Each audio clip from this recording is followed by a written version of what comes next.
RS Origin Story, Part 1, Take 742. Back before the days of RS. Yeah. Yeah, what happened?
Hey guys, thanks for joining us. This is the first of a series of special little films that we've made, which chronicle the first 10 years of RS.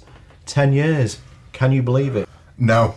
I didn't really see past the first week, to be honest, but when we started this, my whole objective really was just to facilitate me doing what I wanted to do, which was making replica props and be part of the prop community, because when I found it, I knew I had to be part of that, and seeing somebody wearing your stuff that you've made really makes it all worthwhile. And then getting it as close to how it looked on the movie.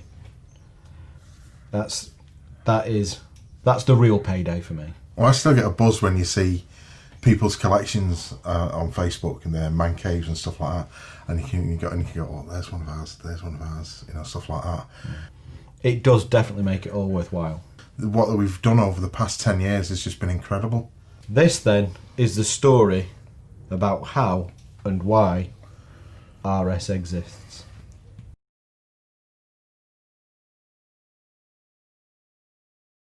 Where did the suit come from? Well, I remember being sat at my Uncle Dave's one day and it was just there. A friend of his had brought it round to give it to him for the kids to play with. But they were never really interested in Star Wars. It was always me. I was the one that was interested in Star Wars. And I borrowed it off him for a fancy dress competition, which I lost. And still to this day, gets me go. Have you heard about how we met? Did No. I ever tell you the story? So I was making the Boba Fett stuff, and he was doing backpacks at that point. Yeah, his jetpacks were said to be like the best. So I got in contact with him and we wrote some private messages back and forth. and I was costuming, and then Simon came on one of the forums, Galactic Knights forum it was, I think, or Knights of the Empire. So I went onto this little known forum page called the Galactic Knights. He posted up on a forum that he got this original suit and they wanted some help restoring it. Simon had come on and said, "Oh, I've got an original Stormtrooper," Oh yeah, I've got an original suit. and I just thought, he's a fruitcake. I didn't even read, didn't give it the time of day, didn't read it. Just thought he was another one of them nutters. Because nobody's got an original Stormtrooper. And I think most people probably thought, no, we haven't. No, we haven't. No way. And I was like, yeah, sure, it's probably another goofball who thought his Shepard and bought armour is an original or whatever. I know it sounds ridiculous, but it's still true to this day. Nobody has an original suit. This is the only one that's made it to the community. Some time passed from the point of me ignoring the post to Jude from Clothiers Costumes saying, "Oh, have you seen that guy who's got that original Stormtrooper?" And I'm like, "Yeah, I saw the post, but I didn't read it." And we said, you should contact him. He's only around Carl. And then Rob sent me the first couple pictures, and I was like, holy shit, that's an actual real suit. And that was like unheard of in the fan community. And as it turns out, he did have an original Stormtrooper suit. And it was quite a thing for the community, wasn't it? Because the only suits that we knew of at that point that were still around were in the Lucasfilm archives. Every man and his dog wanted to get hold of this suit and be part of this, well, to make their own project out of it, basically.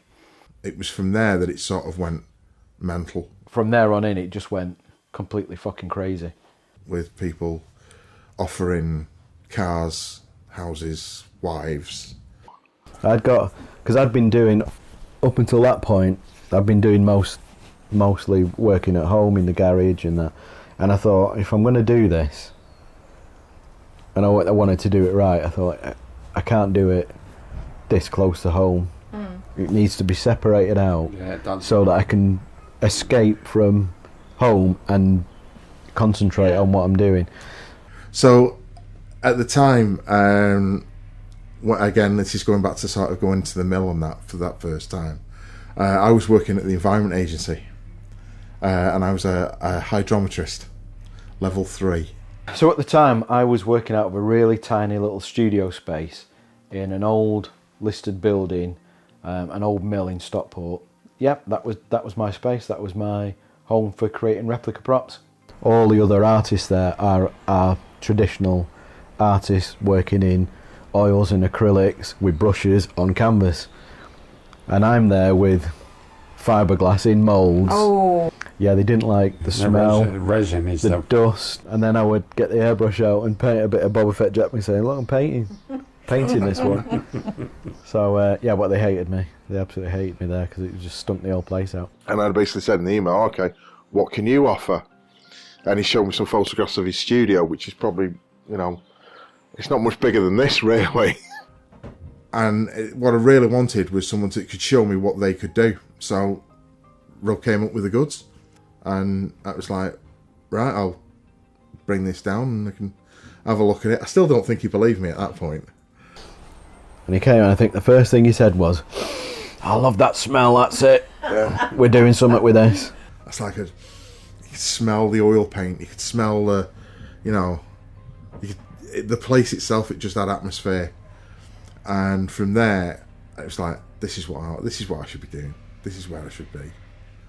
So that's how I met Rob. I got in touch with him and I was just up front, and Simon wasn't part of this subculture. Well, I'm assuming that he didn't know what was going on, what the excitement was all about, the potential for the suit. Didn't understand that it was the only one out there. People say they've got a 3D scan of original suit. Forget it all. They're lying or they're just trying to con you. Nobody's got a lineage suit other than this one that Simon brought to the community. We were the only ones to cast an A&H suit out there. It's I was surprised at that. I thought it'd probably been done before.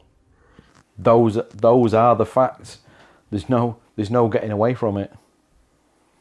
It's all down to Simon's suit.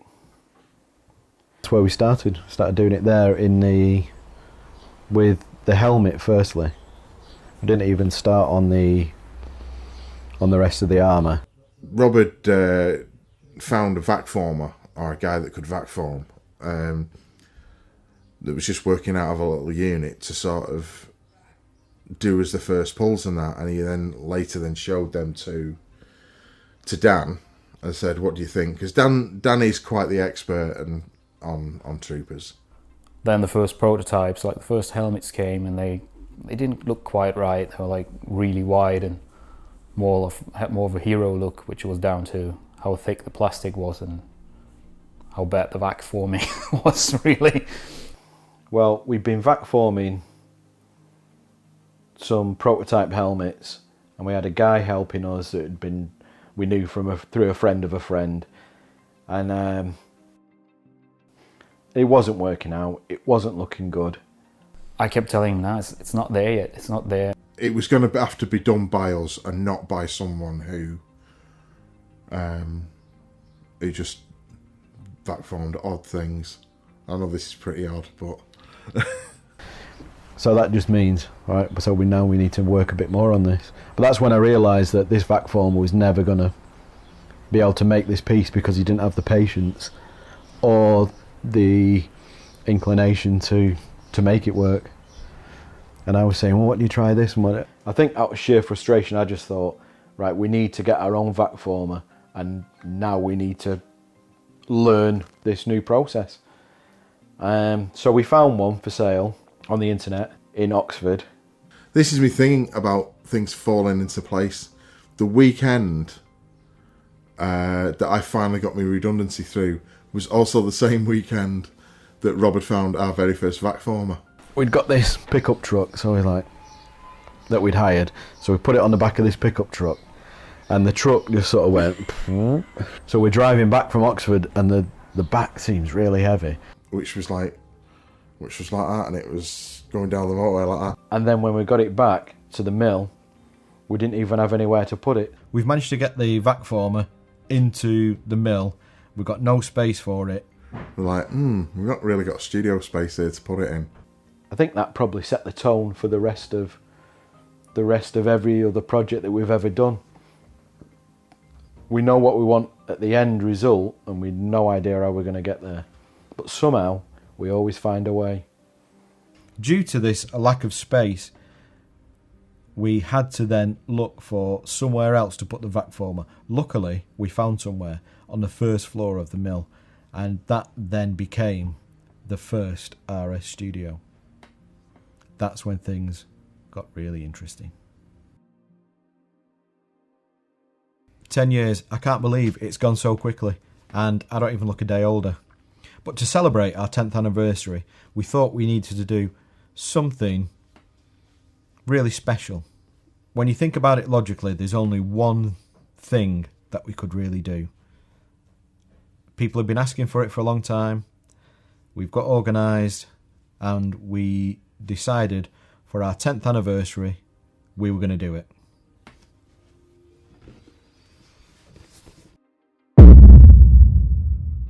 This helmet is as close of a replica as the original stunt helmets as you can get.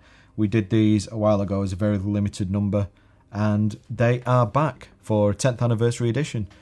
If you're one of the many people who've been emailing us asking us to do a run, I can't think of anything more fitting for such a special helmet than a 10th anniversary. Shipping's going to start in August. Pre-orders on the website now. If you want more details, check out the website, or come back next time where we're going to talk more in depth about this particular helmet. Thanks for watching, guys, and do come back next time. Don't forget to like and subscribe, and if you need a fix of RS in the meantime before we come back, follow us on social media, Instagram, Facebook.